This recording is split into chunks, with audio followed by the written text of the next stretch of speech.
Nothing contained in this podcast should be considered a substitute for professional medical advice. This content does not represent our respective employers and is purely the opinion of the podcast hosts. We are not your personal medical providers. Sorry, friends. So, if you have concerns or seeking a diagnosis or treatment, please seek individual advice from a healthcare provider in your area. We are not liable for any risks associated with acting upon the information contained in this podcast. This is intended for educational and entertainment purposes only, so enjoy the ride. Please drink responsibly and in moderation. Before drinking, please be sure to be of the legal drinking age for your country. We do not encourage the misuse of alcohol. Welcome to Medical Media Mixer, the perfect cocktail. I'm Nicole Peniston, psychologist. And I'm Tara Prisco, physician assistant. We got our holiday vibe going. We do. Very cute. You look like an elf. Thank you. And I'm the reindeer. See? You are. We work together. But we might talk about our boss Santa a little bit today. So a little bit, yeah. I guess we'll introduce both drinks too at the beginning, but we can chit-chat for a moment prior to that. I'm just trying to get us, we're not used to doing a combined episode anymore, so. Yeah, that's okay. We'll figure it out. Anything new? Anything new? Well, we talked last week, so let's see. What has happened since last week? Well, this is just my little shenanigans, which could also be saved for last call, but that's fine. I'm going to share with it now. So, if you don't know this about me, I am obsessed with the Duchess. And so I have purchased many, many, many of her items, watched all of her shows. And my most recent purchase was very disappointing. It came packaged and it was all damaged. So I emailed them and they promptly issued a replacement, which was wonderful. And then the replacement came damaged. Oh, no. So I was like, WTF? So I messaged them and then I didn't hear anything. So I'm like, okay, fine. Like, I'm just not going to get the replacement. Like, this sucks. And then I literally was telling Deb about this today as I was driving home from work. And I swear Megan is listening. Oh, no. She's just like vibing with you? Because I got home and I got 2 emails. One refunding my entire purchase, even though just 2 of the multiple items was damaged. And they're replacing the entire thing. Nice. So I think Megs was upset that I may not love her anymore, and that is not the case. We definitely chat about her on the next episode. So we do. We have a whole conversation about her. So we do love her, and she rated it. So we're cool. She did. And I have not yet watched her. I think it just came out. If it didn't just come out, it is coming out shortly. There's a holiday special for her show. I have not watched the holiday special yet. I have to check it out. Yes. Yesterday, I know this isn't your thing. You're not a Harry Potter person, correct? I'm not, sadly. Okay. Sorry. But I went to see Harry Potter and the Cursed Child on Broadway with Tom Felton playing Draco, who's the guy who played Draco in the movies. Nice. Well, it's funny you say that because a while ago when the Broadway lotteries were like huge, I was entering all of them and I still get emails for that one. Yeah, so this one, once they knew that he was going to be in it, so he just started, I think, like a week ago in this, and it's a big through the holiday season. He's starring as his original character Draco, so it was pretty cool. And of course, you know, they all have to pause on stage because when he first pops out on stage, everybody cheers for an extended period of time. But it was really well done. The original one, when they first launched it in London, was actually 2 whole shows that were like 2.5 hours each, or 2 hours and 40 minutes each, and you had to buy 2 different tickets. They, during COVID, then combined it both in London and here into a condensed, it's 3 hours including the intermission. So they were able to pull it together. But it was really well done. It was fun. It was interesting. I was because I had read the screenplay, I guess, the play for it. What do you call it? Plays? The theater production? I guess. I don't know. But in writing, they had that out a couple of years ago. So I'd read it and then I reread it like the few days leading up to going. So I remembered the whole story. But that was fun. It was funny because, like, you know how many years I go without going into New York City? And I've been 3 times this year.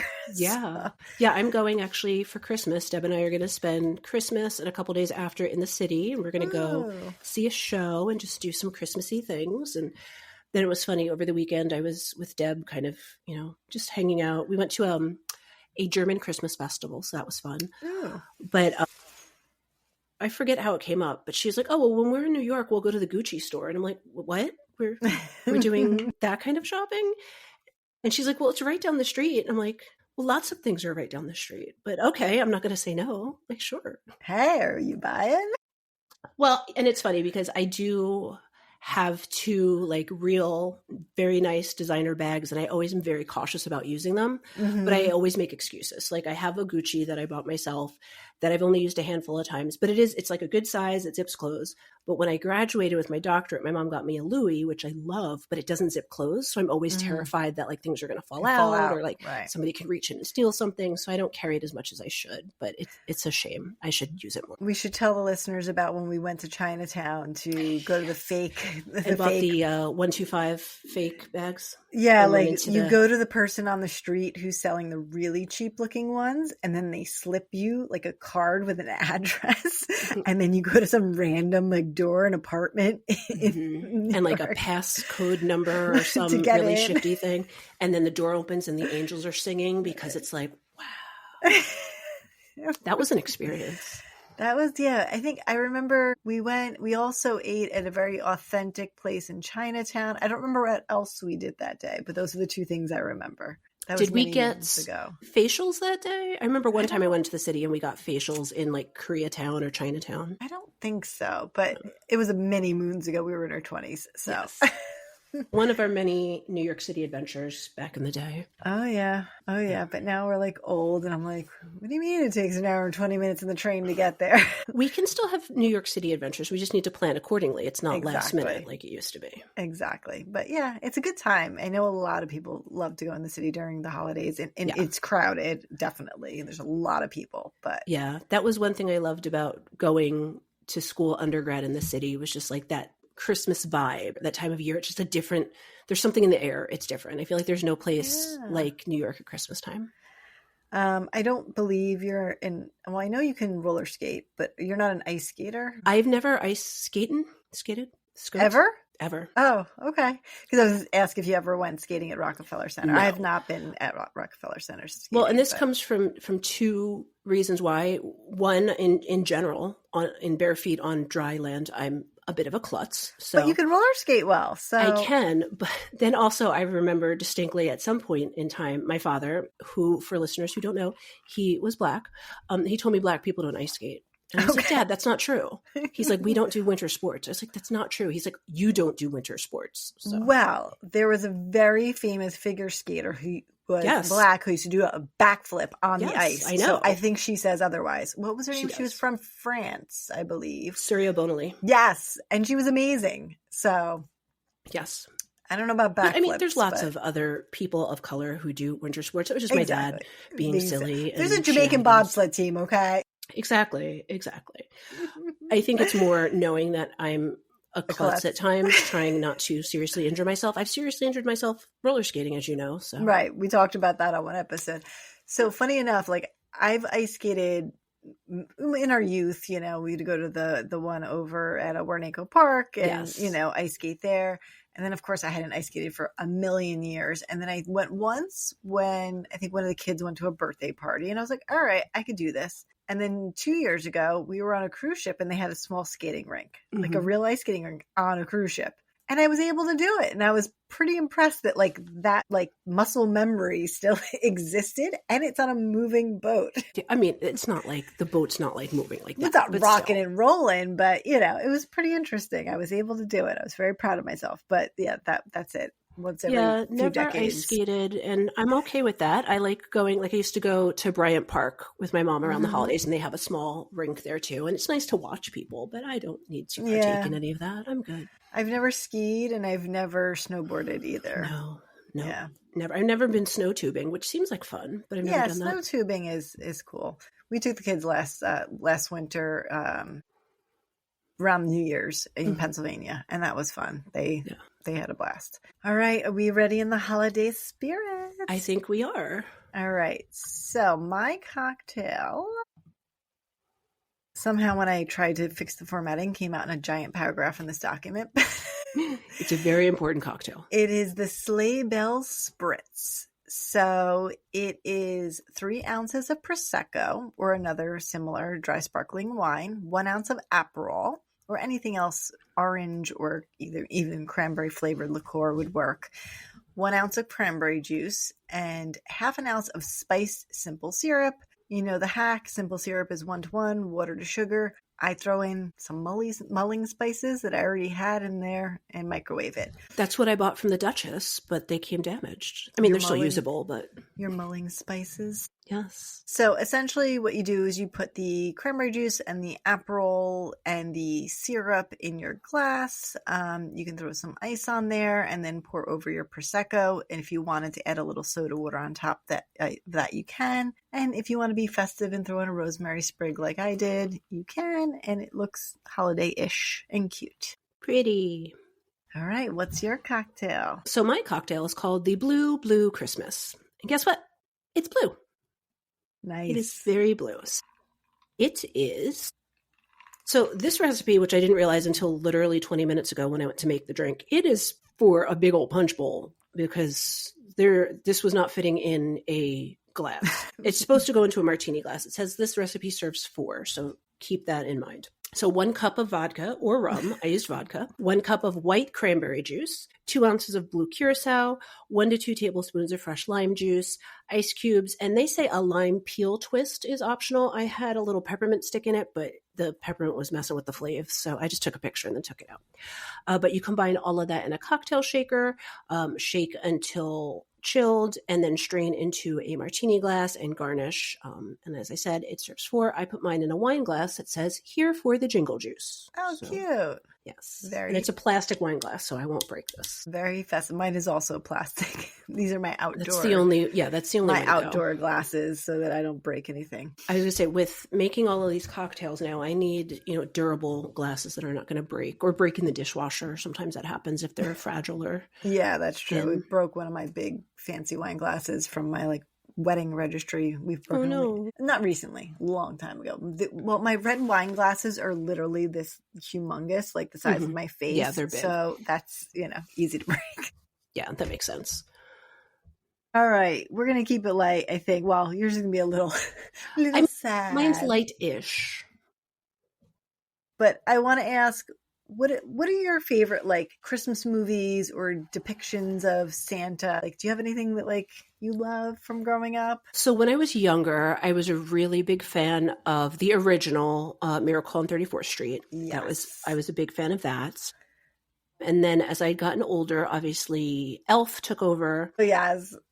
And then last year, I'm blanking on the name of it, a movie, it's called Red Man. It has The Rock in it, and basically The Rock is Santa's bodyguard, and he has to save him. And Krampus makes a cameo, and so that's a really cute movie. So that's my new favorite one, but definitely Elf has been a long old standby. Yeah, I would agree. Miracle on 34th Street is absolutely the classic, and the 1947 version. So for those who don't know, that was huge. And that was Natalie Wood, right? Natalie Wood plays the child. As a child, yes. Maureen O'Hara plays the mother. Also John Payne and Edmund Gwenn. And it's such a classic. Did actually win Best Actor in a Supporting Role, Best Original Story, Best Screenplay, and it was nominated. I thought you said breast. I might have said breast. Didn't know this was important, but okay. It was nominated for Best Picture, but it lost to Gentleman's Agreement, which no one has heard of now. I have not, and you've all heard of Miracle on 34th Street, people. Yes. And there's been a couple redos over the years, but that one to me is just this classic. And even though it's in black and white, it doesn't feel as old as it is. Right. It feels very relatable. Colorized now. I think I remember watching it. You know how they colorized a couple the things Technicolor. from back Technicolor. Oh, that just reminded me. Another favorite Christmas movie is White Christmas, which I know a lot of people don't like. But the reason I like it is I love movies of that era where everyone talked like this all the time. Yes. I love that. There's something about that. There is something about that. Of their voice. It's so classic. It really is. But this one, keeps that wonder alive. It starts with doubts and then it keeps that magic alive. And I loved that. So for anyone who doesn't know, just the general idea of this one is basically it's the Macy's Thanksgiving Day Parade in New York. And is it actually Macy's or is it the fictional version? No, it's really Macy's. And then there's their competitor what's the name of the store? It's the competitor. Not Grumbles. It's something with a G. Gimbals, which used to be a real store. Right. So no, it's real. But the guy who's supposed to play Santa and close out the parade is drunk. And so they sort of see this guy on the street who's like, yeah, I could do it. And he looks the part and he gets up there and he plays the best Santa anyone's ever seen. Santa. And then he goes and he works at the store and he has the kid sit on his lap and he can speak to the child in German, even though, no one knew he could speak German. And, I think in a more modern version, he can sign to a girl who only speaks sign language. So there's that little, everyone's like, what's up with this guy? He makes, close friends with the family. There's this little girl, who's played by Natalie Wood, who has doubts, and he helps bring the magic alive for her. I think that's why I like that movie, because I was always one of those kids who wanted to believe, but also was a little too logic based to be some big fat man can't go around the whole world in one night. Right. But it just, and then it really comes up to people think he's crazy. They try and put him in a loony bin. There is a trial on the sanity of Kris Kringle. They had a lot of time on their hands back then. And you know what? Who saves the day? The post office. Who knew? The United States Post Office to the rescue. They said they don't do much right, but they did that one right. They did that one right. They said all these letters are for Kris Kringle or Santa Claus, and we're delivering them to the courthouse. And they brought in all the bags of letters and just poured them out all over. And they proved their case. And then I love at the ending when the family is going and they're going for a drive. And they stumble upon this house that happens to be the perfect house. And they decide they're going to buy it. And they see, to live as a family. And then they see the little cane, Kris Kringle's cane, sitting there did he do this too? Right. Well, and back then a house cost $50. So yeah. But it's the best. It is so sweet. Well, and I know we didn't plan this out, but actually one of the links that I have is talking about why people love Christmas movies and why they make us feel good. And part of it is familiar tropes, predictable, non-stressful stories or minimal stressful stories, offers comfort, improves mood. There's lots of recurring themes of family, romance, friendships that satisfy that need for social connection that a lot of people may be struggling with this time of year. Yeah. And so that's why holiday movies in general, regardless of what movie we're talking about, are so appealing to people. Yeah.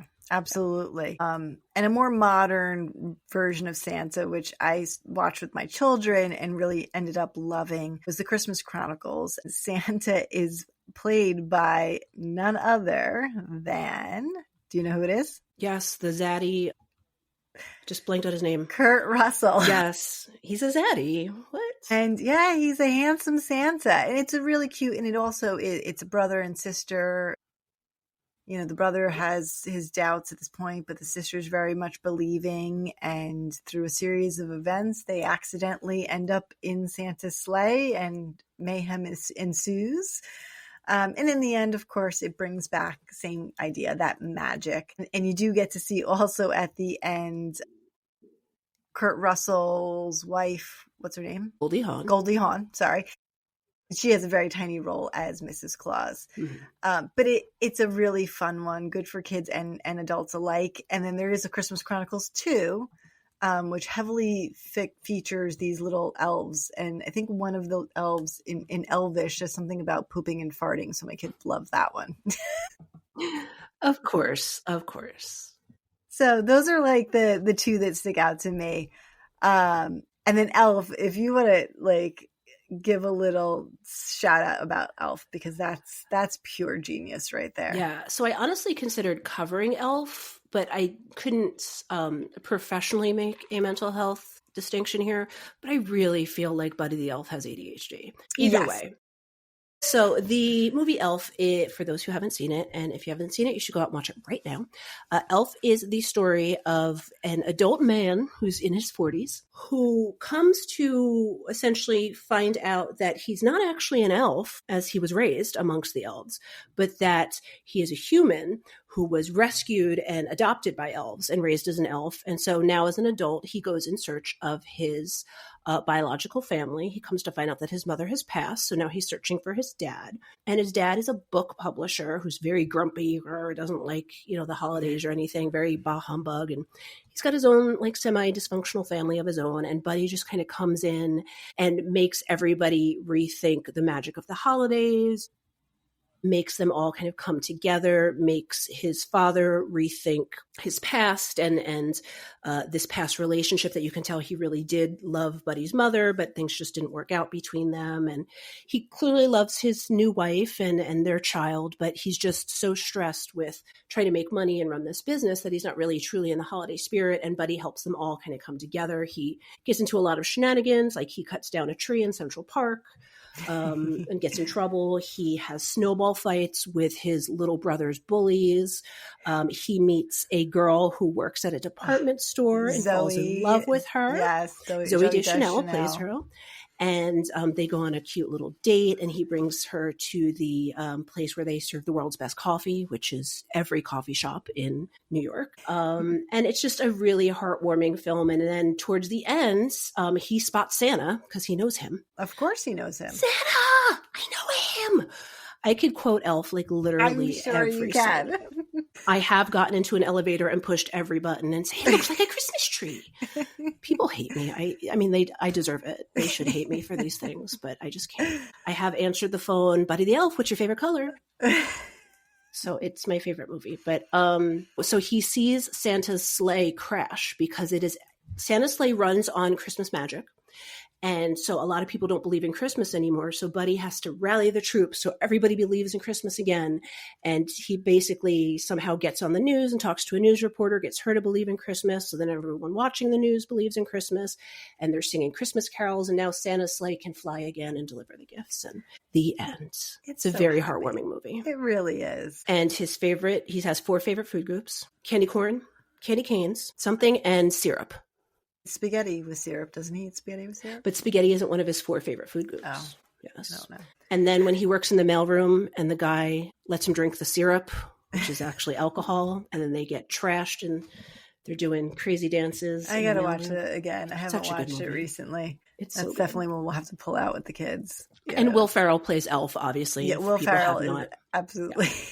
He's amazing. Yes, Mary Steenburgen plays the mom. I don't know the little boy's name, and I always forget the dad's name, but he is a famous actor also. Yeah. Oh, my goodness. So that's Elf, yes. Yes. So the big man, Santa. We always kind of wonder, though, like, how does he do what he does? How does he keep up? What would his medical chart look like? He doesn't do it all alone. We know that. Right. He definitely has a lot of help. I mean, he definitely, I have to say, Kurt Russell's version is not as rotund as the typical Santa. And he even says, like, that's a myth. Like, don't, like that's what you people draw me as. But who knows what the real Santa looks like? So what I actually just thought of something. Sorry. Did you ever see the movie? It came out in the 80s and it was called just Santa Claus. But it was all about the history of how Santa came to be and how he runs his workshop. Is this the little claymation one? No, it's live action. Part of it, there's a girl who is an orphan, but she's adopted by no, she's not an orphan. This girl who lives in a very, very rich household, but then she becomes friends with this little boy who's a homeless orphan, and she shares her Christmas with him. Dudley Moore plays an elf who gets corrupted by a toy company. Okay. That's also a classic movie. That's kind of vague. Yeah, vaguely. Yes. Yeah. And that Santa, he's a little chunky, but he's not like super chunk. Yeah. And in that movie, the red one that I was talking about, that Santa is buff. Yeah. Santa's jacked. See, that's what I'm saying. Like, and you think about like the classic 50s, like claymation ones. He's got a little belly, like the big belly. Rudolph, all those. So we don't know for sure. But if Santa really does have that belly, we have to be careful because he could have diabetes or insulin resistance from that. I'd check him for that if I saw him in the office. We should really try and have him make some better choices than cookies all the time. I think that Do we know for a fact he's eating cookies all year long or just on Christmas? I mean, even so, the calorie consumption is probably more than a year's worth. He's burning all those calories going from house to house. I'm trying to justify Santa and his cookies on this one. Sorry. All right. Well, this one's not his fault. It's just an occupational hazard. But coming down the chimney, it's dangerous. The soot, he could inhale that. Maybe he could get asthma or COPD from that. The reindeer, they're animals. You could be allergic to them. Their dander could make you have some respiratory issues. I'm not even going there because the reindeer are God's gift. Maybe he should mask up. I don't know. A little PPE there. Goodness. I mean, and this is something you can speak to, sleep. I mean, yes. Sleep deprivation, he works all night. But it's only one night a year. Right. I mean, true. If he was working a night shift every night, that would be different. Right. I mean, so what do you think about him maybe sleep banking, ready to, preparing for the week? You can't really do that. You can't really catch up on sleep. You can't really store sleep ahead. It's not necessarily how our brain works. I don't think it's going to hurt anything, but it's not going to even out anything either. Yeah. All right. How about the pressure of being the big man? I mean, mental health wise, that's a lot. That's a lot of expectation on him. Well, in that movie I was talking about, he needs to have a freaking bodyguard because it's a rough job. Yeah. I mean, he might want to, take a little time to have some mindfulness, maybe, take a vacay. Maybe talk to the Easter Bunny. They can relate a little bit about the pressures. I don't think the bunny knows what's up. And then, of course, his diet, we think he's fairly sedentary, but then he also has extreme exertion on that one night a year. Right. That's got to count for something. But it could set him up for heart attack or something. You've been sitting around eating cookies and getting a belly, and then all of a sudden you work really hard one night and don't sleep. God forbid you're stressing your heart out. Poor Santa. I think we need to be careful. That's why there's been so many movies about him having, a second in line to take over just in case. True. Oh, you ever watch the one Noel with Anna? Is it Anna Kendrick? No, but I know what you're talking about. I haven't seen it though. It's really cute. That's about like the succession of like who's going to be the next Santa. That's actually a really adorable modern version too. And there's been so many movies like that. So like there's got to be something to it that Santa needs a backup. Of course. Or even if he just, gets an injury from going down a chimney, he's going to need a backup to finish the job. Absolutely. And then really sort of the last thing, he's got to really be careful. He's going in and out of everybody's houses, touching all their stuff. We don't want him to catch anything like flu or COVID. It's like the season right then. The cooties are everywhere. He really needs to make sure he washes his hands, maybe keep some hand sanitizer in the sleigh. And just he should really be protecting himself so he doesn't really crash after that big night.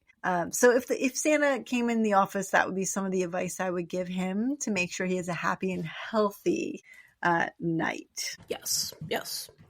But I'm going to say it again. That movie, Red One, you need to watch it because Santa, he's lifting weights. He's eating well.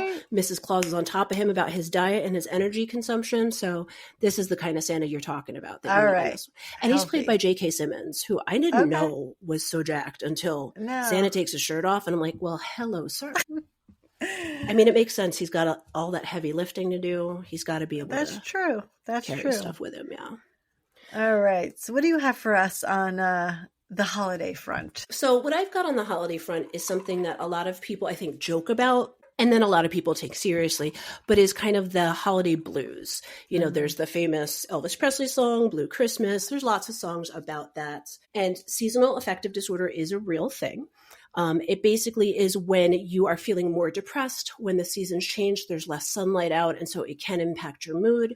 Those symptoms often resolve in the spring and summer months when there is more sunlight. And so I think alone, seasonal affective disorder is something that can affect people. But I think in combination with all of these things that happen around the holidays, more family gatherings, financial stressors, workplace stressors, things like that, is something that I think a lot of people can identify with. In pure cases of seasonal affective disorder, one of the best treatments is light therapy or phototherapy. Mm-hmm. So that's, we've all seen those natural sunlights that you can keep on your desk that mimic sunlight that can significantly help.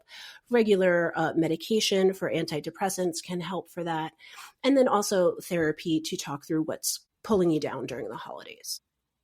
Other things that can also indicate seasonal affective disorder are increased sleep, appetite changes, weight gain, low energy, all of that kind of stuff. Although people can have seasonal affective disorder in the summer months as well. Looks similar, but kind of the course is different. Mm-hmm. And then people who have bipolar tend to be at a higher risk for seasonal affective disorder. And that's more of that biological clock, the circadian rhythm, your natural body's production of those positive hormones may change when you're getting less sunlight, all of that kind of stuff. And so that is what seasonal affective disorder is.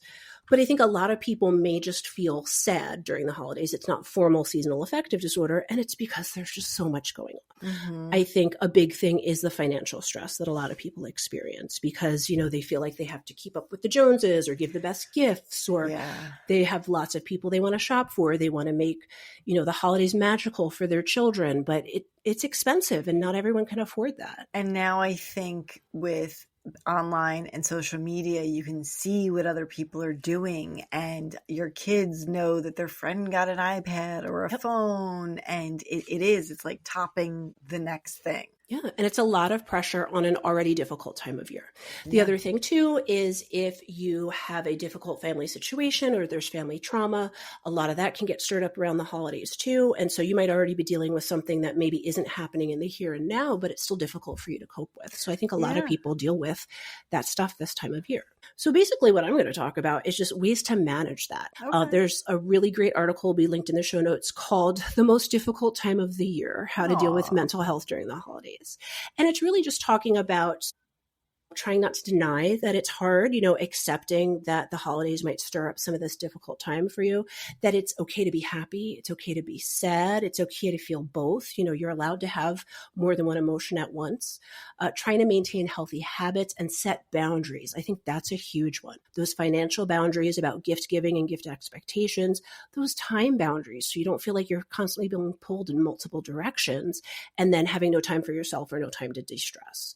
But then also making the time to connect with the people that you really care about, that you get to be around during the holidays when you don't see them as often. And I think for folks like us who we only get busier this time of year, that's when it's really important for us to try to make that kind of time to connect with the people that we care about, to take care of ourselves, because we're always taking care of other people. And a lot of people need extra help this time of year. Yeah. For illnesses, for you, mental health crises tend to happen a lot more around this time of year as well. So we're both much more busy than usual. Oh, yes. Yeah. And then some other things, not trying to ignore your feelings, developing a plan of what to do when you're sad or stressed or lonely. So that way you kind of already have something in place before it happens. So when it happens, you're not like, oh God, what do I do now? You're like, wait, I've got that plan. I'm going to call so-and-so. I'm going to go out for a walk. I'm going to engage in an activity that brings me joy, like watching a Christmas movie or crafting or something like that. Connecting with the community. So that can be things like volunteering, doing toy drives, things like that can also really boost your mood when you're trying to support and connect with other people. And then, of course, practicing self-care. You were kind of just talking about all the things that Santa's doing that isn't the best for him. We're all doing those same things too. True. Running ourselves ragged, maybe drinking a little too much, eating a little too much. So trying to do everything in moderation and take care of ourselves so we can make it through this holiday season to the next one. Yeah. There's a really cute infographic that will be included about 7 tips on how to manage stress and mental health during the holidays. And it's a lot of that same stuff. Being realistic, I think that's a good one. Trying to make the holiday as realistically good as you can, but not setting these goals that you're never going to meet or setting these expectations. Knowing when to say no. If you got too much going on, delegate or say, no, I can't make that party because I've got 16 other things to do that week. I can't do it.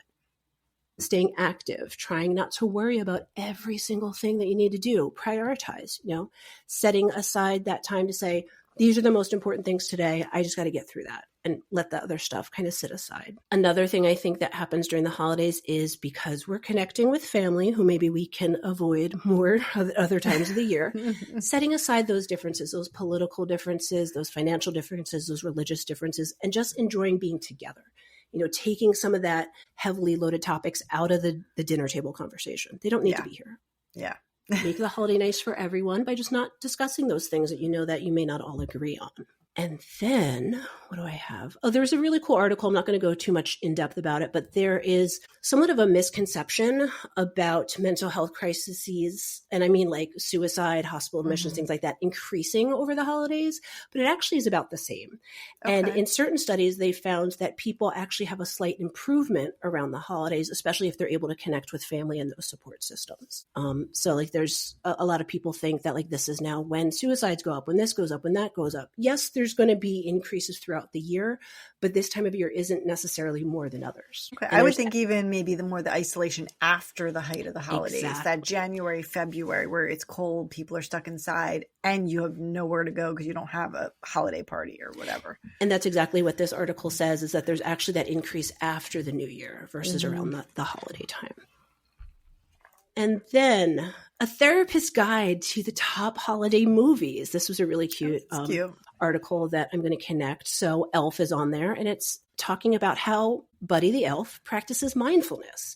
He's got this childlike innocence and he's in the moment. He's just dealing with what's right there with him instead of looking ahead or looking behind. He's just right where he is. So that can be a great way to manage that. Managing depression and social anxiety with How the Grinch Stole Christmas. Aww.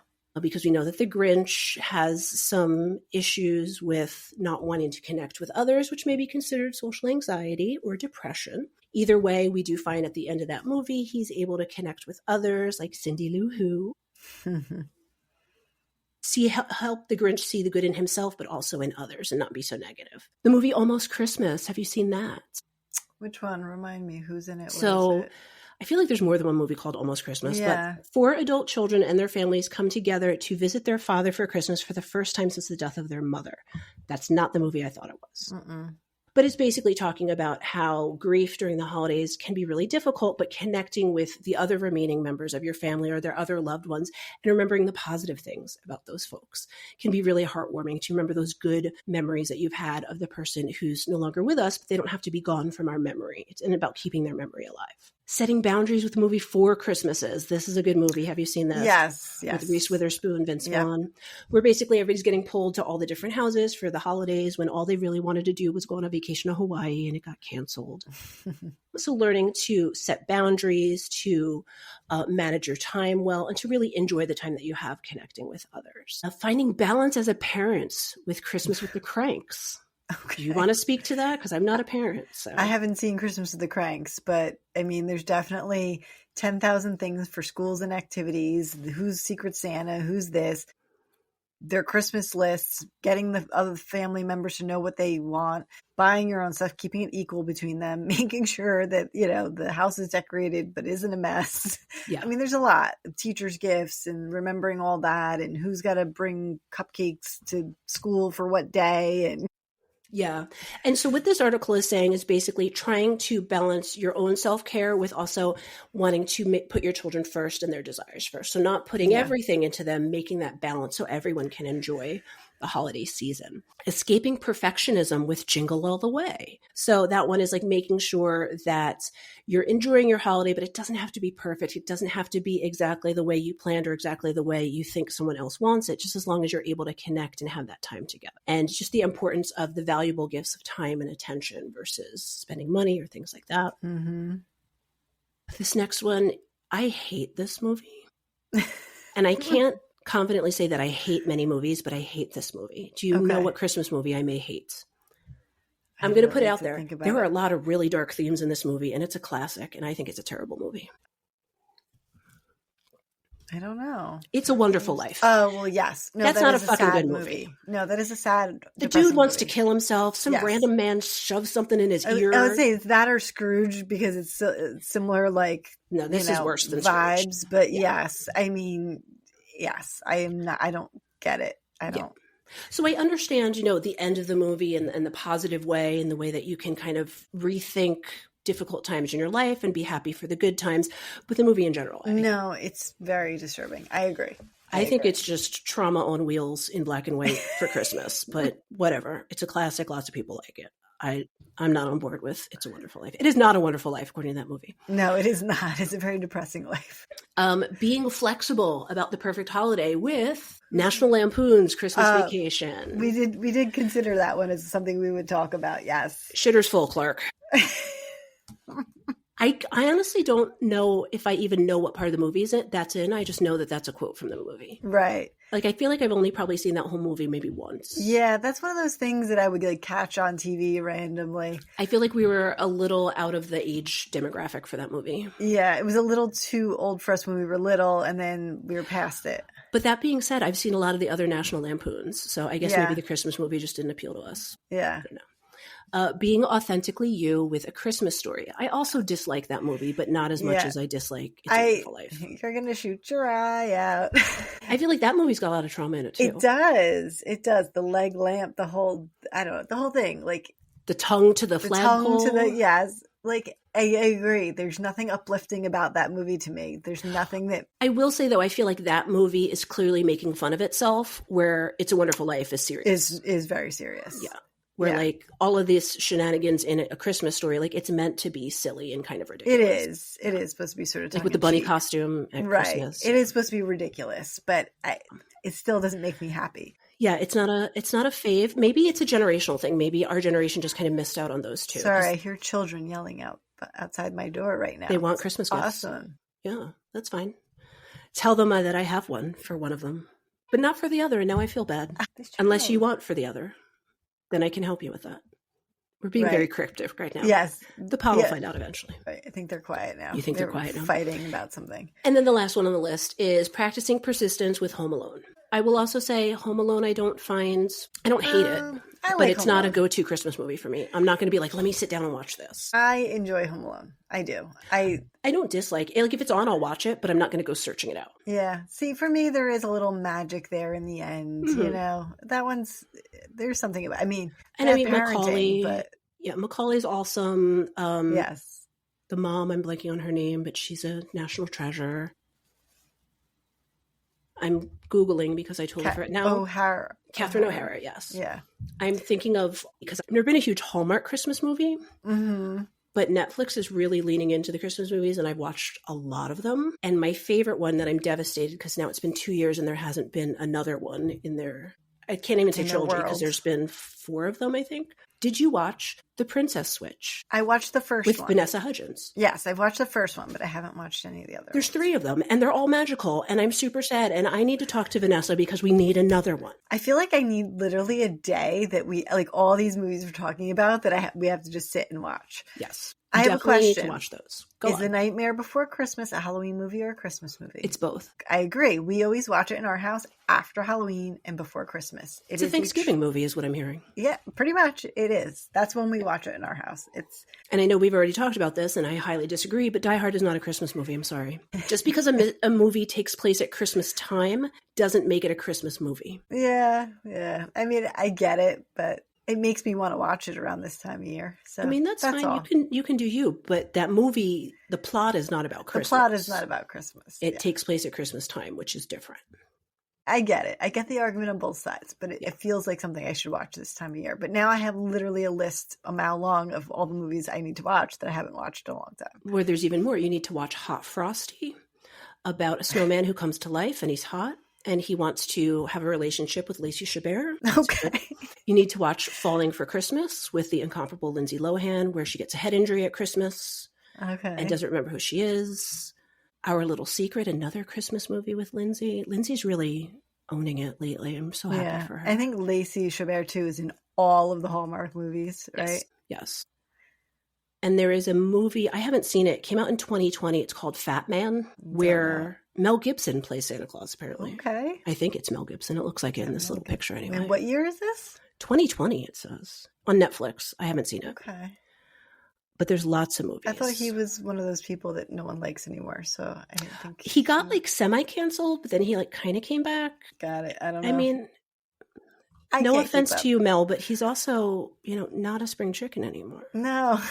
He's on the downside of some of this popularity. Hopefully he's still coming through. He's a good actor. Yeah. But everyone's got their demons. Everyone's got problems. A Christmas Prince, where some random girl from a lot of Christmas movies meets a prince and they get married. She becomes a princess. I think I've seen that one. So many Christmas movies. There are. And then I'm a big fan of the old claymation, there's that one about how Santa grew up and yes. he was, and whatever. And then there's the one Rudolph, and then Frosty, who's not Frosty's cartoon, not claymation. Frosty, right. And then there's another claymation one though. The Island of the Misfit Toys? That's part of Frosty, though. No, that's part of Rudolph. Oh, Rudolph, yeah, you're right. But there's another one that was like of that time period. Yeah. I like all There's another one about toys. I'm like, it's... Yeah, something... I have to look it up. There's one that's like the Germantown, and it's the Burgermeister. Oh, there's Jack Frost, one of those. Not the modern Jack Frost, but the one with the claymation. Old, yes. I don't know. All those little old claymation ones I definitely like. And then a good old Peanuts, Christmas. Well, so I liked Peanuts as a child. And now I mean the cartoon, not the food. I mean, maybe the food too. I don't know. Both. But yes, the cartoons. So Charlie Brown, Snoopy, those kind of things. And now I have a whole lot of Lennox Peanuts Christmas ornaments for my tree. Yeah, they're kind of always around. It's kind of one of those things that, like, when you like it and then your family decides they're going to buy you all of them. And then you've got nothing but And my those. Kids are like, why do we have so many of these? I'm like, I don't know. Yeah. It was a thing. I just thought of another Christmas movie you need to watch. It's a Netflix one. It came out last year. It's called The Merry Gentleman, where this girl is trying to save her family's bar. And so she basically gets a bunch of hot men to do like a male review, Chippendale style, but they're the Merry Gentlemen. Okay. It's very cute. It's very cute. There's another cartoon one, very opposite from that, called Klaus with a K. Like yes, I just saw that on the list. It's when he's like a mailman at like the most distant place, and everyone in the town hates each other, and they're all grumpy, and he sort of brings them all together. That one's really cute. You know what one you would really like? It's called Christmas as Usual. It's from 2023. It's on Netflix, but it's actually based on a true story. And I think the person it actually happened to was either the producer or the person who wrote the movie. But basically, it's this woman who goes home to her family in Sweden. Pretty sure it's Sweden. And she brings her boyfriend along, and he is Indian. And so like totally like out of his element, not knowing their traditions. And they just like welcome him in. And it's such a lovely, heartwarming movie about differences and the holidays. And it's a really, really cute movie. It was so cute that I was like hoping they would do like another one, and they didn't. But it's a very cute movie. This is a random offshoot, but it's related, not Christmas related, but there's a movie called Nice Indian Boy that is absolutely adorable. I watched it on a plane because it was just like a random movie, and I was like, this looks good. It's the guy who's the king in Hamilton. You know, the guy from The King in Hamilton? Like they did. Hamilton the movie. Well, yeah, when they put it on Disney, but he was the original movie cast. It's the guy from Leslie Odom? No. The white guy who was the king. It's from the guy from the FBI. Jonathan Groff. Yes, him. He's Olaf. Yes. No. He's Olaf in Frozen. No. Yes, he voices Olaf in Frozen. No, promise you he doesn't. Dad is the one who voices Olaf. Okay. But he voices someone in a movie, because when they were doing the Mindhunter, like there's an outtake where he starts doing one of the voices of a cartoon character. Yeah, Olaf is Josh Gad. But anyway, this one, Jonathan Groff. He's adopted by Indians. So he's a white guy who's adopted by Indians. And he and this Indian doctor, male doctor, end up getting together. And then it's all about like the Indian doctor bringing him home to his parents, and like his last name is Indian. And it's an adorable, heartwarming thing about accepting, of course, a gay couple, but also, the white guy who's Indian and understands the culture. It's really adorable. Not Christmas related whatsoever, but cute. Adorable, heartwarming movie. So Jonathan Groff voices Kristoff in Frozen. Okay. But I was like, I know he voices Josh Gad. I know I'm not wrong about Frozen. I cannot let it go. You cannot let it go. Oh my goodness. And you should be so proud of me for not singing right now. You should have. Now that's a wintry movie, not a Christmas movie. It is. It's not Christmas. It's a wintry movie. It's winter. There's also a lot of trauma in Frozen. Oh, yeah. There's a lot of trauma in Frozen, but I still love it. Are you an Anna or an Elsa? My only answer to that is, do you want to build a snowman? That should answer your question. I'm definitely an Anna. Yes, you definitely are. And my children, one is an Anna, one's an Elsa, that's for sure. But I get it. Older sister with the weight of the world on your shoulders, it's a lot of pressure, running the kingdom. So sometimes you gotta turn the whole world into ice. I just feel like if I was going to have a magical power, it would not be ice. So that's why I can't be Elsa. True. It would be fire, but I'm also a fire sign, so that's why. Which ironically, yes, Sagittarius in December is a fire sign. Oh, that's interesting.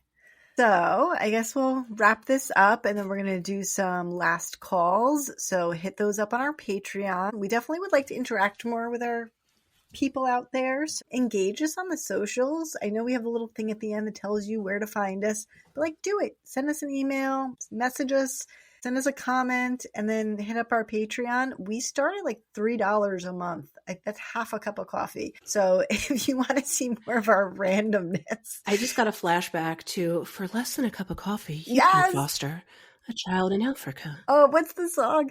It's not that. It's Sally Fields. No, that's the dog one. But there was another one. Isn't it Sally Field? No. Sally Field doesn't sing. Sally Struthers. Sally Struthers is the one with the starving children. Right? Yes. And she is in the second, I think she was in the first season, but she's in the second season of the show with Ted Danson, A Man Undercover. When Ted Danson goes to the... Yeah, she's in that. Sorry. It's been a long day, guys. I'm sorry. All right. So thank you for listening to Medical Media Mixer. The perfect cocktail. Cheers. Ho, ho, ho. Merry Christmas. Thanks for tuning in to this episode of the Medical Media Mixer podcast. If you enjoyed the conversation, don't forget to subscribe, rate, and review us on your favorite podcast platform. Your support helps others find the show. Want to keep the conversation going? Follow us on social media. We're at Medical Media Mixer Podcast on Instagram, Facebook, TikTok, YouTube, and on Pinterest, the Medical Media Mixer board. If you'd like to support the show and help us grow, check us out on Patreon. Patreon.com/Medical Media Mixer Podcast. And on Buy Me a Coffee, buymeacoffee.com/Medical Media Mixer Podcast. If you have a topic idea, feedback, or just want to say hi, send us an email at medicalmediamixer@gmail.com. You can also stream all of our episodes and find more info on our website, medicalmediamixer.podbean.com. We're available on all major podcast platforms, so no matter where you listen, we're there. Thanks again for listening, and until next time, keep mixing medicine and media.